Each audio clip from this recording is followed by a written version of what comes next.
Welcome to the Warrior of Honor channel, where the latest news about events in Ukraine is broadcast. Today we have an incredible amount of interesting news, both from the front and from the international arena, so watch this video until the end. Traditionally, let's start with a combat map. All our attention is focused on the Soledar direction. According to the latest data, the Russian army has success in this direction. However, the news about the full taking of Soledar is not true. According to the latest data, part of the city is occupied, and part remains behind Ukraine. Ukraine's military has denied that Russian forces have encircled and captured Soledar, after claims by the head of the Wagner mercenary group that the eastern city had fallen. The claims about the status of the fighting on the eastern Donbas front were made by Yevgeny Prigozhin. Commenting on the fighting in Soledar, Suri Chervedi, the spokesperson for the eastern group of the Ukrainian armed forces, said, "Russians say that it is under their control. It is not true." The Russian capture of Soledar and the city's salt mines would have symbolic military and commercial value for Moscow. But the situation in and around Soledar appeared fluid, and neither claim could be independently verified. Prigozhin had released a photo showing him with a group of his fighters in a tank, which he said was taken in one of the tunnels of a salt mine in the southwest of Soledar. He also said that only units of his paramilitary company, many of them convicts who had been offered a pardon if they fought for him, had been involved in fighting for the city. Ukraine's President Volodymyr Zelensky mocked Russian claims to have taken over parts of the city and maintained that fighting was ongoing. The terrorist state and its propagandists are trying to pretend that some part of our city of Soledar is allegedly some kind of Russia's achievement, he said in his Wednesday evening address. They will present, and are already presenting, this to their society in such a way as to support mobilization and to give hope to those who support aggression. But the fighting continues. The Donetsk direction is holding out. Ukraine's Deputy Defense Minister, Hanna Maliar, said hard battles are going on to keep Soledar. She added, "The enemy does not pay attention to the large losses of its personnel and continues to actively storm. The approaches to our positions are simply littered with the bodies of dead enemy fighters." However, the Ukrainian military's morning summary made only one mention of Soledar, listing it as one of several areas being shelled in the Donetsk region. A Ukrainian soldier who has been posting video updates from the Bakhmut area described the fighting in Soledar as fierce, with contested buildings changing hands multiple times and soldiers suffering frostbite. Russian forces have recently focused their efforts on the capture of Soledar as part of their ambition to take the nearby strategic city of Bakhmut and Ukraine's larger eastern Donbas region, leading to fierce battles in sub-zero temperatures over the past 5 days. Prigozhin claimed late on Tuesday to have taken the entire city, encircling Ukrainian forces in a cauldron in the center.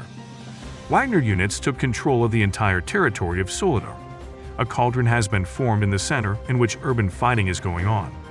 The number of prisoners will be announced tomorrow, he said, giving no further details. While Western military analysts have geolocated Wagner units in the center, where there has been heavy fighting for the main administrative building, Russian claims to have taken the southwest of the area, where Ukraine had recently been mounting a defense close to the salt mines, appeared more questionable. Despite this, the situation in the area remains extremely difficult. The next high-profile news was the statement of the Polish authorities about the transfer of tanks to Ukraine.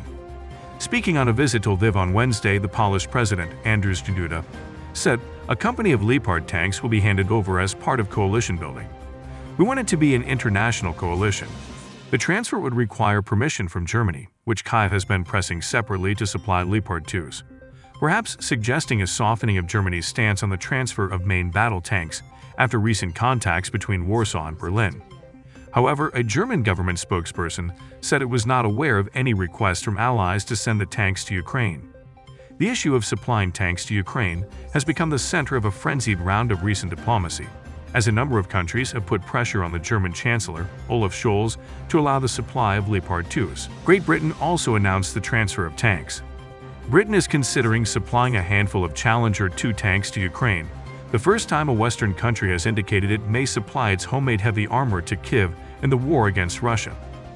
No final decision by Downing Street has been made, British sources added, but Ukraine is hoping a positive move by the UK could help persuade Germany to follow suit later this month with its Leopard 2 battle tanks. Ukraine has been asking for British tanks since summer, a second source said. But the reality is that the UK, with a total fleet of 227, has a small supply compared with what is made by Germany and the US. Kyiv is hoping for a further breakthrough at or in the run-up to the next meeting of the Ramstein Contact Group of Western Defense Ministers, which is scheduled for 20 January.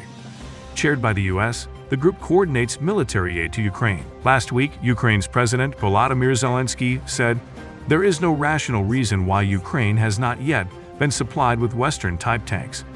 He highlighted the next Ramstein meeting as a key point where a decision could be made. At the end of last year, the Commander-in-Chief of the Ukrainian Armed Forces, Gen. Valery Zaluzhny, called for 300 tanks and 600 to 700 fighting vehicles to help Ukraine defeat the Russian invaders. But until last week, NATO countries had been unwilling to provide Western-made armor to Kyiv, fearing it would be interpreted by Moscow as escalatory. Instead, efforts were made to send Soviet-era weaponry, more familiar to Ukraine's military, from former Central and Eastern Bloc countries. Last year, Poland and the Czech Republic sent more than 200 Soviet-era T-72 tanks to Ukraine. Infantry fighting vehicles like the Bradleys and the Martyrs are considered one step down below main battle tanks, such as the Challenger 2s, Leopards, and the US Abrams, which carry a heavy gun and thicker armor. Western military aid has been critical to sustaining Ukraine's fight against Russia, but the wide variety of kit Kyiv has been given creates complications for training and spare parts. Although it may be preferable to try and have a large amount of material from one or two countries, diplomatically, it is deemed preferable to act in concert. 2.5 years ago, the UK briefly considered scrapping its entire fleet of aging Challenger 2 tanks. Instead, it decided to upgrade 2/3 or 148 of them, as part of the integrated review of defense and foreign policy. Britain's Ministry of Defense said the government has committed to match or exceed last year's funding for military aid to Ukraine in 2023. And we will continue to build on recent donations with training and further gifting of equipment. According to the latest data from the General Staff of the Armed Forces of Ukraine, Russia has lost almost 115,000 personnel, more than 3,000 tanks, and almost 2,100 artillery systems. Thanks for watching. Subscribe and stay up to date with the latest news around the situation in Ukraine.